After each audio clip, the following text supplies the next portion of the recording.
Hey everyone, and welcome to this Wolves versus Brentford chat. I'm absolutely delighted to have a fellow Dave on the channel with us today to look ahead to another game against Brentford. It's Dave from Beesotted Brentford. How you doing, mate? Yeah, I'm good, thank you very much. Yeah, the games are starting to come thick and fast again. It's been seemed like January was a bit of a barren sort of month. Really, it was only a couple of matches, but now the league campaign's kicking back in, and we need the games to come round, and we need to start winning a few as well. Well, yeah, I mean it's an interesting one because obviously looking ahead to Brentford, Wolves. I feel like Wolves and Brentford are playing each other every couple of weeks at the moment. It's like we've played each other. This will be the fourth time in probably 6 weeks that we've played each other. Obviously, we had a fantastic win in the league just before, over Christmas, the 4-1 win, which was fantastic for us. And then we then had the FA Cup match against you where we went down to 10 men and then went 1-0 down. And then obviously we had the replay where it was swinging to and fro for a little while. And now we've got another game. How have you felt about those games? Playing Wolves. Do you think that they've kind of like got to the point where they know each other really, really well? So it'd be a very tight game at the weekend. I'm hoping it's a lot tighter than the game at the league game at the GTEC. Yeah, I mean the 4-1 defeat was probably the first. That's the low point of our season so far. We really didn't. For whatever reason, we didn't turn up on that day, and despite it being a season where we've kind of lost a fair few games, we've been in most of them, and there's probably only been two, maybe Well, three, where we've been out of sight, and Wolves that day. You will fully deserve the win. And Nathan Collins had his best game for Wolves that day, to be fair, mate. I yeah, mean, he well, had three assists. we gifted you two. We gifted you two, and I thought he'd sort of made redemption by scoring two in the FA Cup game. One was disallowed. He scored one, I know, but Yeah. yeah, that was a low point for him and a low point for us, and it was it's significant, obviously, but I'm not looking at that and fearing that happening again necessarily, because if we don't show up, that's going to happen. But Yeah. we have been showing up. With the two Well, you games. gave City a good game the other day, didn't you? I mean, you got Yeah, 1-0 Monday against night. City. You Yeah. played reasonably well against them. I mean, was it Foden? We got a hat trick in the end. Yeah, we did. We went 1-0 up. Morpay scored. He's made it 5-5, proving he can score at this level. And we give Tottenham a good game last Wednesday night as well, Did. a week ago, which could have been anything. I mean, they had an incredible 7 or 8 minutes at the beginning of the second half where we literally everything fell for them. A couple of lucky ricochets and their pressure that they put on in the first half, they converted into goals. But still, it could have been a draw. We could have won that. We're edging back towards the Brentford we saw last season, but there's still so many important players missing. It's going to be a struggle still. Do you think Tony coming back has been a big, fill up for you? That's making the difference.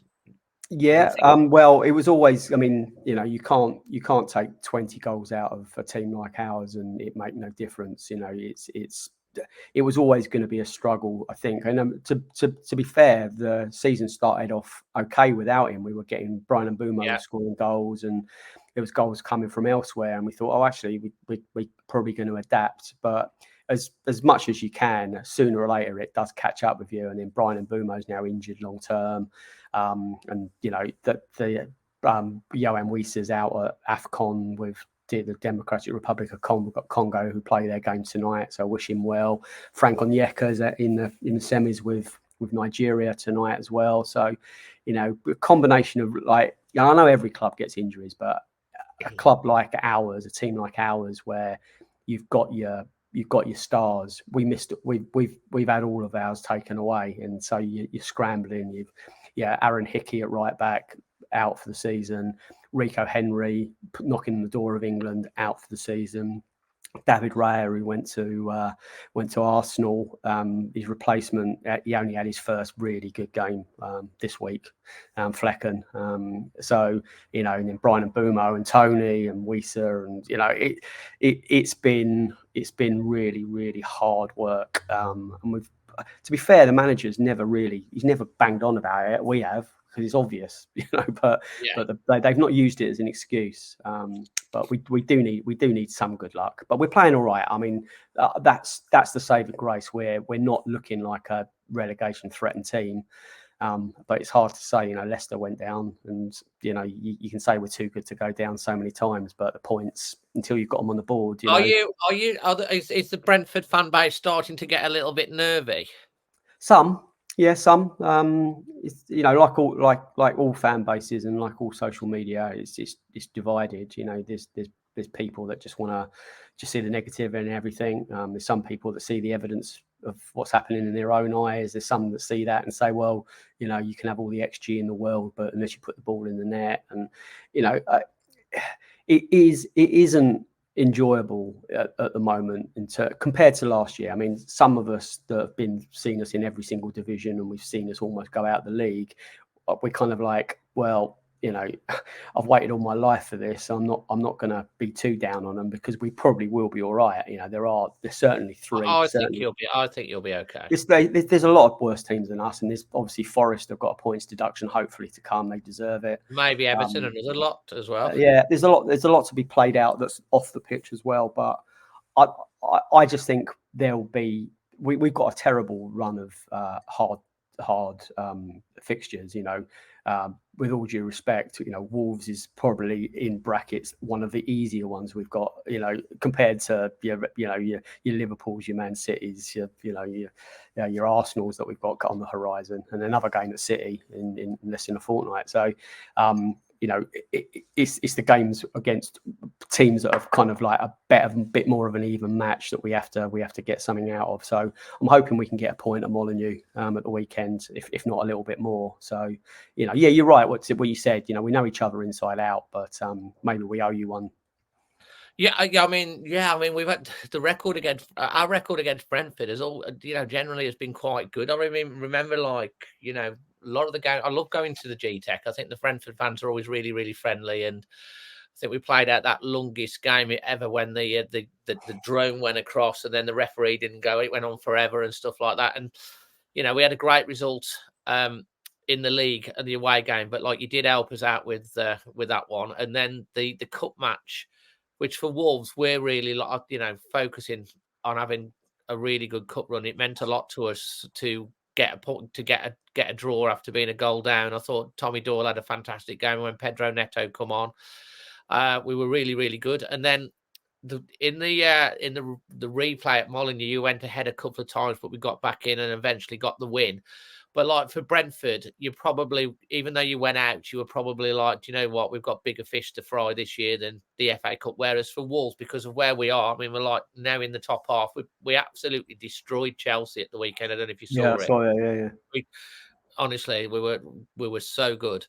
And now we're in the top half. The FA Cup for us is such a big opportunity. We've got Brighton, who are our bogey team at home in the next round. But I think Wolves probably need a couple of wins to be definitely safe this year. And we've even got an outside opportunity of getting into Europe. In terms of the game this weekend, who are you? Who's your players that you're worrying about from the Brentford point of view that could really, really hurt you?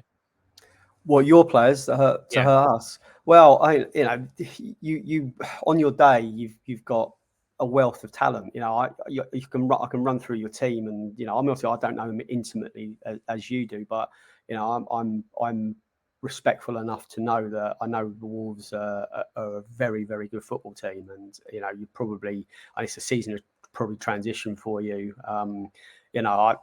There's danger everywhere coming forward, and the new manager, I've got a lot of time for him. He's such a nice guy.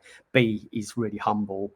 He's clearly, got a great future in the game. And I know that there was probably a lot of Wolves fans who were kind of scratching their heads because it was so late in the day, and it'd been been a change of manager just for the 11th hour before the season started. But for an outsider looking in, he's doing an incredible job. In that game at Man United on that night, the opening game of the season, I think it was, wasn't it? Yeah, there was like so many injustices there, and I looked at Wolves and I thought, you're playing football the right way. You've got attacking threat all over the place. You got, if your defence can be strong, you've got every chance of having a great season. But it's so, yeah. I mean, we come concerned, of course. We know what you're capable of, and our defence is a bit flaky. So if we're strong at the back, but we're going to have to score at least one. I think if we're going to get anything out of this, I think we're going to have to score two to get a draw. So it's one of them. Yeah, I mean, I think Wolves I'm not going to go. I'm scared like of him, but it's all of you. Yeah, I think Wolves have scored in something like 18 or 19 consecutive home games or something like that. We have been scoring, and to be honest, scoring goals was a big problem for Wolves the last 2 or 3 years. But we've already surpassed our goals scored for the entirety of last year. And of course, Wang Hee-chan's been away at the Asian Cup as well. Who was our top scorer, but like Kuna got a hat-trick the weekend, his confidence is up. I worry, obviously, Tony from Brentford and Mopay. I always find him, he's like a wasp. He's so irritating. He's just like he winds people up. He gets in their faces. He's just buzzes around. He's got a shot on him, and he seems to get under players' skins as well. Mopay, is that a fair reflection? Yeah, it is. Yeah, I mean, he's the king of the shit house, as they say, and it can be a bit much, if I'm honest with you. Let's be honest, because he's very not like the rest of the Brentford team. Yeah, we're up in their faces, and Ivan Toney can be a bit like that. He likes to sort of get close up and personal with defenders and trying to get under the skin. With more players, there's a little bit more needle there. We love him for so many things, especially what he's achieved in a Brentford shirt before he went off to Brighton, but now he's back. Now he's scoring 5 in 5 now. He's on a decent run. I don't know if you saw the game against Tottenham. We went 1-0 up, and he started throwing pretend darts. He was doing the Madison celebration, and we're like, well, yeah, it's funny, but it was very early in the game, and I'm sure it wound them up. And on Monday night, he had a go at Kyle Walker, about his marriage situation. And I was like, I'm like, I don't know. It's amusing, but it seems to be part of his game, doesn't it? Yeah, I mean, a lot of people are probably going to listen to this and go, "Oh, you boring bastards!" You've got to have that in the team. But I think there's a time and a place for it, and I think he kind of does it a little bit too early in matches. I think if you're going to do it at the final whistle or whatever and celebrate. I found there's a lot of players scoring goals and just giving it the large to the opposition fans, just standing there, and I'm like, why just go celebrate with your own fans, run the other length of the pitch, and be happy with your own lot. Especially if it's early in the game, because it can come. Yeah. We love Morpay, but I'm not convinced that some of his antics do us many favours sometimes. So, what formation do you think you'll be playing against Wolves this weekend for those that had the style of play from Brentford? I'm expecting 5 at the back. To be honest with you, I think we need to get the low block. I expect we will try and hit you on the break. We will attack you. We always create chances. We always create high quality chances. You look at our XG in all games, no matter who we've played. Apart from the game against you guys just before, was it 28th of December or whatever it was. Apart from that, we've created lots everywhere. So I don't doubt that we'll come at you in phases, but I think we might be that boring team that kind of goes low block and keeps our lines and hits you where we can, draw you onto us and try and get in behind you and use the channels well. I mean, Tony's given us some height up front, but we're still missing a lot of pace. He doesn't look 100% fit. He doesn't look sort of 6 months into a season match fit, because he isn't. But he's still danger, and he still buys you a bit of time. He still gets a couple of fouls, and he'll hold the ball up all right, and he'll bring others into play. So do you think it's definitely a telepathy coming on between him and Morpay that we've missed. So there'll be chances, but I'm expecting them our end as well, mate. Do you think Tony will go in the summer? Yeah, Yeah. We're kind of resigned to that. A lot of us are quite surprised that he's still here. You know, we thought he'd go in January, but no, as we saw in the transfer window, there was no money really spent. So the money that we want for him, which is sort of £70 million plus, I would have thought. You know, the good thing is he's come back and he's scored goals. He proves that, you know, he is an elite striker, and he's probably arguably the second, if not the third best striker in the Premier League behind the obvious ones, Salah and Haaland. But you know, it's he's up there. Arsenal are the ones that desperately need him, but their FFP is that they can't afford him. So yeah, struggle. There could be a little bit of a bidding war on him, couldn't they, in the summer? And finally, where do you think Wolves and Brentford will end up finishing this season, and what's your score prediction for the weekend's game? You'll finish above us in the table. We'll both be playing each other next season in the Premier League. Probably only twice this time, unless we get each other in the League Cup. I think we're sick to death of playing each other. It's also how close together it's been. It's not even been spread out. It's like I mean, and let's be honest, you know, our fans aren't going, "Oh, brilliant, we're playing Wolves," and your fans aren't going, "Oh, brilliant, we're playing Brentford again." You know, it's not the glamour tie of the Premiership fixture list, is it? So, you know, it's a bit of a whatever fixture. But there's good points to be up for grabs here, and I think I'm hopeful we can get a point. We need to start getting points on the table. That's, you know, I'm not, as I said, I'm not concerned, but you know, you'd be a fool not to look over your shoulder and going, well, if three more defeats, and then Luton win a couple more, and then, you know, Burnley do. I mean, it's going to take miracles for Sheffield United and Burnley to get into the picture, and then, you know, as I said, Forest are due a punishment, and then Everton, if theirs is upheld and they continue to not win games, then, you know, it's going to be all right. But there's enough about us; we'll be all right. So I'm going to go for a 2-2 draw, to be honest, on Saturday. 2-2. Well, Wolves do struggle to play to break teams down that just sit back. It has been our weakness, and we do like teams that open up against us, and then we could, like, you know, break and hit the space like we did against Chelsea at the weekend. We're good at that, but breaking teams down has not been our strongest point. So if you do play the low block, it might frustrate us. And it's going to be a very, very interesting game. Dave, thanks ever so much for coming on. How can people find you and Beesotted Brentford? Best way to find us is on Twitter. We're at Beesotted, BEESOTTED. If you go to beesotted.com on the web, there's our website, and you'll see the links to everything we do, and all our podcasts and historical videos that we used to do home and away. So there's a big archive of video content on our YouTube channel.